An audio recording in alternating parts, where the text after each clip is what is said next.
Look well. Looks great. Looks great, yeah. You do. Okay, so I'm joined here now with Mike Tyson and Joe Egan. We're going to talk about... Who are you? I'm Garrett Hayes. Hi, Garrett Hayes. For IrishBoxers.ie. Fantastic opportunity, exclusive with Mike here in Thorne Park in Limerick. You were the baddest man on the planet. I don't know. That's what they That's say. what people say. You know, a long time ago, maybe. Yeah, I don't feel that way now. But then you give this man the title of the toughest white man on the planet. Yeah, this is my man, Joe Egan, man. I know him since I was 15 and stuff. And I just love Joe. I love Joe. We came a long way, Joe. We've come a long way, man. 31 years. 31 years. Yeah, we're confused young kids, really confused, don't know where we were going, but we came out all right, huh? We come far, man. Yeah, we're still alive, still breathing, taking care of our families, working still. Yeah. Can you just tell us a bit about that sparring back then? You know, I was sparring with Joe. You know, Joe was mad about something. We were sparring, we had rough sparring, but Joe was mad. I remember something happened to his father. His father got sick, and Joe was sad. And that's more important than the sparring. But me and Joe became connected. He was sad and worried about his family, and that's how we became friends and stuff. And we said, don't worry about Joe. Anything goes wrong, we always have family here with us and cussing and everything. And that was pretty awesome. That meant more to me than us boxing and stuff, because we only could be boxing for a short increment time of our life, and now we're still boxing. We can't fight no more, but we're still here with friends. We're still living. We had a lot of problems then, you know, and we dealt with our adversity. He's still here. We may have lost some people along the way, but we're still here. We still love God, and we're still happy, and we're friends.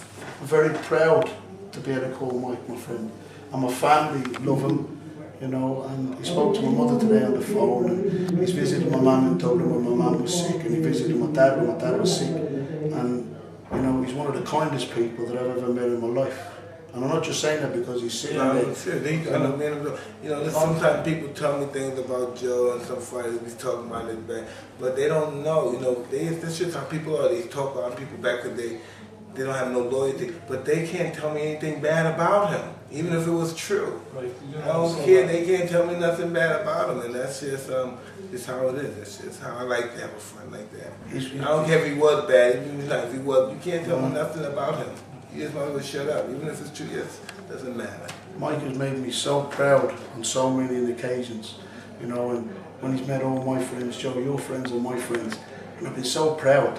You know, when he meets them and greets them and says that, because it just gives you that lovely sense of achievement, you know, to think that you can stay friends with a man all these years, you know, and have him visit your family. It's a testimony to friendship.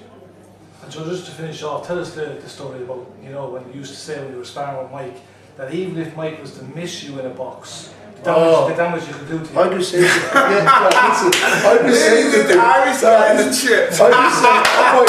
do say to people, see if Mike Tyson missed you with a punch, you'd get pneumonia from the draft. But I told people, I was with Mike when he was 15, going on 16. But I told people, I wrote to people, when I was with Mike, we were young teenagers, and I wrote to people, and I said, I'm training with the future heavyweight champion of the world. And I wrote, one of the guys I wrote to was Steve Collins, because he reminded me of that. And that's we just 15 years old. Young teenagers. We're here today. All these years on. Only by the grace of God. Only by the grace of God. You know, no one gets here by accident. Only by the grace of God. Just to finish off my last one, and what last year, you were famous as well for being known as one of the best stare-downs in a way. You used to beat guys before a fight was even on. That's what they say. That's what they say. You know, did you feel like yourself? Yeah. Staring I don't know.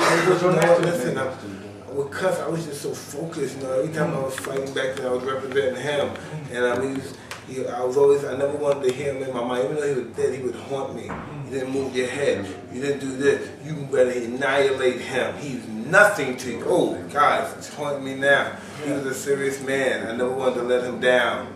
Mike boxed 2 of his pro fights in the Irish international shorts. His first pro fight he fought in his American international shorts, and I swapped them shorts. Oh, the green ones, right? Green and white. They were my Irish international shorts. So he boxed in the Irish colours. So not only has he visited Ireland, Dublin and Limerick, he's also fought in the Irish colours, the Irish international shorts. And he'd done Ireland proud in them, he did. That's fantastic. I still got the American. Last question. Fantastic catching up with these two great guys, and years on, the relationship is still there. And Mike, it's a pleasure to see you here. And, Thank you, my really friend. appreciate it. Hope you have come back fun soon. tonight. Let's have a ball. Thanks, Thank you guys. Any chance to get one picture? I still got them. Let's Did go, you man. fight before Hank and Brock? Yeah. Now I want to take this opportunity to show you one of the greatest days of my life. Mike Tyson launching my book in Canary Wharf.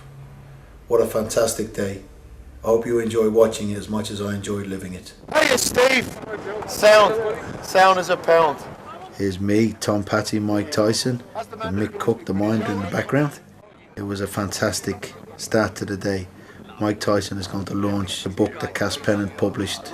Big Joe Egan, the toughest white man on the planet, according to Mike Tyson. Let's go meet everyone. Come on.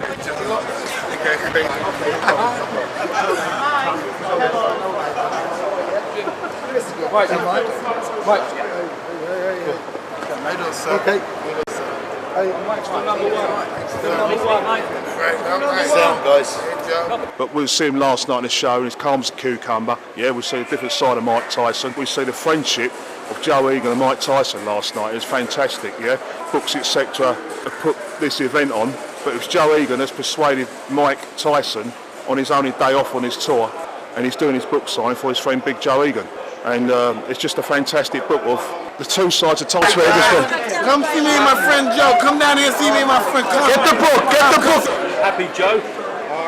Very, very happy. Happiest day of my life. Extremely happy now, you know. Look at the Irish, if you could say. I would say. I feel like I won the lottery in every country in the world. That's what I feel like. So, what does Mike mean to you? Mike is one of my closest friends. Got your shirt, Joe. Thank you. You have been told the conference will be cancelled unless you do not move back. Please move back. You're getting closer and closer. Everybody will get the chance to get something off Mike, a book sign off Mike and Joe.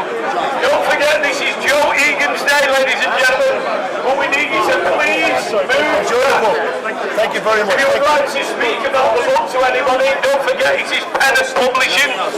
Hey Mike, how are you doing? Oh my God, it's been a great day, fantastic day. Delighted for him. And how's Mike been? It's good as gold. They've been friends for years, so I'm glad they've had this opportunity now to get together. And I'm glad Joe's had the opportunity to put his life story down into a book. It's what he's been longing to do for years. So. Has Joe been really pleased that Mike's participated? Oh, definitely. Mike was delighted to participate himself, but Joe's even more happy, you know. So I'm really glad. Great, thanks So. very much. Barry McGuigan arrives here now with his son. It's such a great day for me to have great world champions in attendance at my book launch. I think Barry's here with his mind ablaze. Mike Tyson has a fascination with boxing and boxers. He's a historian, second to none when it comes to boxing, and has been a big fan of Barry McGuigan for the whole of Barry's career. And it was through talking about Barry McGuigan that me and Mike became the friends that we became.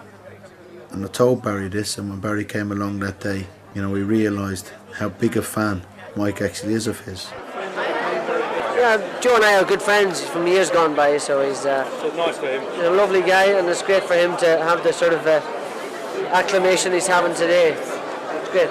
Hey, one more. This is my dad. This is the toughest white man on the planet. Come on, Joe Egan Jr. Only the neck is hard. Thank you very much. Thank you. Maybe some other part as well. So, how do you feel today, seeing your son here? Well, it's fantastic, and I'm real proud that he's got his book out, and I wish him the best that anyone could possibly have. And I hope a lot of people get a lot of enjoyment out of it and a lot of inspiration. And I hope Mike Tyson is treated with the respect that every person is entitled to. And God bless Mike. That's it. The KS for the Irish Tommy, the Irish papers.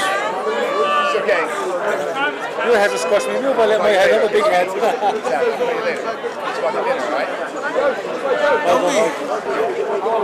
How are you enjoying it, Steve? Yeah, it's a great occasion, isn't it? So, and do you know Joe Egan? I know Joe since I'm 12 years old. Yeah, I mean Joe knows you a long time. Good man, Joe. Good man. Never fought him. have fun, we will travel. Any part of the world for Joe Egan. Explain it, Mike, because you guys go back quite a long way. You talk to him first. Joe, you explain it. You go back. Me and Mike and Tom Patty, I've been very honoured and privileged to have Mike and Tom as friends. I'm very honoured and privileged that Cass Pennant and Pennant Publication has given me the opportunity to tell of my friendship with Mike and Tom. We've been friends over 20 years. I've got a great story to tell, and I hope everybody enjoys the book. I'm sure they will. You know, Mike has done me so proud, and I'm sure Pennant Publication has done me every bit as proud. You know, I'm a very proud man. I carry a great name, the Egan name. I'm very proud to be an Egan, and I'm just a very. I can't put into words how I feel at this moment in time. You know. I don't know. Oh, thanks, Dad. It's my dad. That's the toughest white man on the planet. My You dad. can see it, y'all. That's my dad. Say hi to the people in Britain, sir. This is my dad. This is big. This is Big Joe Egan. This is Big Joe Egan. I'm only Joe Egan Jr. Right? This is Big Joe Egan. I like that. You're doing all right. Thank you, Dad. I love you, Dad. Somewhere in there's a chapter about Mike, perhaps more of a mention. What do you remember about the sparring in those days? Listen, man, I just remember that Joey's a wonderful person. He was real homesick. And it takes a lot of courage to come from a country and then come to another country and just with so much expectations, and and being a fighter is not a glamorous life. You know, everybody always see the glory, but they don't know the story. It's a very lonely life being a fighter. For someone to come a few thousand miles from Europe and to come to America, where people are very judgmental and very cruel, and they're not as warm as most people, but he passed with flying colors. It's just not easy, and I know a lot of people understand what I'm saying because they've been through their trials and tribulation and trying to grasp their success and goals in life, and they understand when you're trying to be the best in the world at anything, there's disappointments there, and then you have to deal with the disappointments and you have to move on, and I believe he's done that. He's proved he's done that, and he'll even explain it more so when you read his book.